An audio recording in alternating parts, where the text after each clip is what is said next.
In painting the glass bottle, I'm going to use a series of glazes. You can see here I started out and skipped the stage of painting it the base orange color, which I think was a mixture of orange and burnt sienna. And now here you see me painting a semi-transparent glaze of, I think it was yellow oxide that I used. And with the glass especially, it's important to use these kind of semi-transparent layers. It just creates more of the illusion. It gives you a depth of color and creates more of the illusion of layers of color that you see in glass. And now that it's dried, I begin with the third layer, which is just straight burnt umber. I thought the burnt umber was pretty close to that brown color, so I just used it as is without anything mixed to it. And I pretty much go over the whole thing with the burnt umber. Now, could I have just started with this color? Yeah, maybe. Or with a color mixture that was similar to what I ended up with after 3 layers. But it doesn't give you the same kind of look that if you went through with the glazes. Now you're going to see as I start to do the dark that the brown, as I do these transparent glazes, they look kind of splotchy. There is an additive that you can use called glazing medium, which does help to kind of smooth out all the splotchiness a little bit. It provides a little bit of tack so you can smooth them a little bit, but I think water will suffice for what we're doing. And so each layer, so I let that dry, and now I'm going a little bit darker, and you'll see that as I move along, each layer gets a little bit darker. I didn't try to do it all in the first layer, and this is good for you guys because it'll help build confidence. Don't feel like you've got to get it perfect the first time, and it's better to build it up in lighter layers, little by little, instead of trying to get it perfect the first time. Just let it dry, use the blow dryer, or from one day to the next it might just dry, and I think it will give you a lot more confidence if you build it up in these lighter layers. Now throughout most of this, you're going to see, whether I'm off screen or not, but I'm using thinned paint. The paint is just thinned with water, and like I said before, I'm building it up very lightly. On occasion, I may use paint with a lot less water and kind of do more of a dry brush rather than a glazing approach. So I switch back and forth because the problem with the water is that you can't go back over it because you tend to erase. So you either have to let it dry, or you do have to let it dry before you can go back over it and darken it. So sometimes, I want to blend that out. So there are times when you're going to have to use more of a dry brush approach because it's hard to blend out or fade out or create a gradient, a very distinct gradient, using a thin, transparent, wet glaze.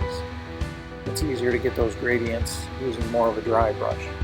And when I'm using the fine brush, the blue handled brush there, the fine tipped brush, in order to kind of fill in the gaps along the edges and do detail work, you do have to thin the paint slightly with water. It won't flow, it's going to be sticky if you don't thin it with just a little bit of water. It doesn't take much just to get that paint to be a little bit more fluid.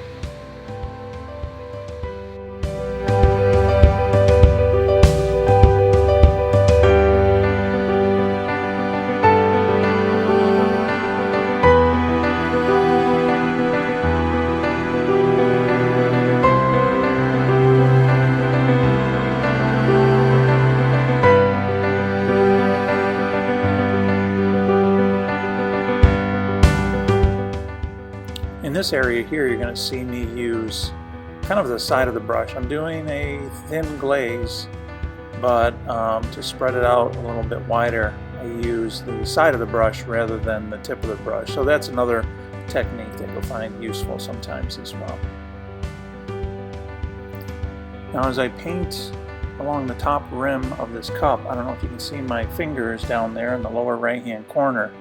but I'm using my fingers as a bridge. I just kind of place my fingers on the canvas from my left hand, and then I lean my right hand onto those fingers just to help steady my hand. Now, if you're painting at home and you need a little extra support, obviously you can just take your canvas off your easel and maybe rest your easel or your hand right on your canvas. But for me, painting on a vertical surface, I needed to use my hand there as a bridge to help support my hand so I could be real steady as I either painted along the edge of the bottle or painted along the edge of the cup.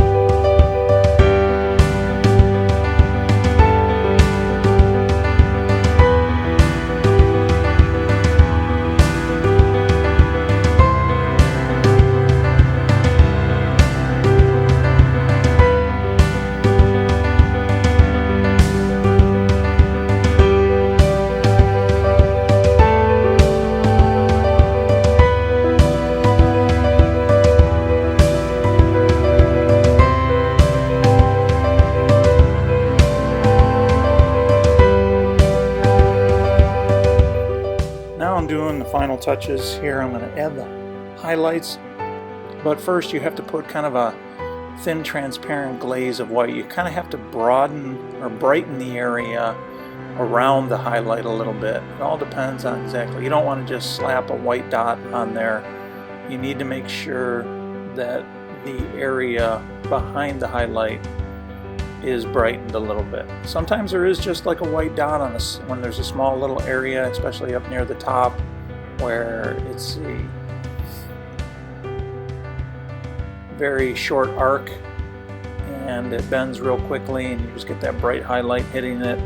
But other areas near the bottom of the bottle, I had to kind of diffuse the light a little bit first with a transparent glaze of white before I just plopped a white dot on there.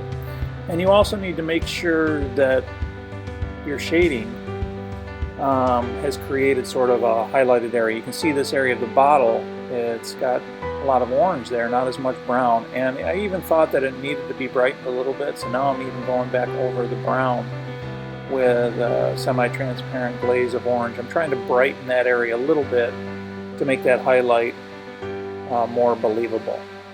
Again, you don't want to just slap a white dot on there and think that it's going to do the trick and add that final touch. It has to be supported by a bright area on the object around it as well.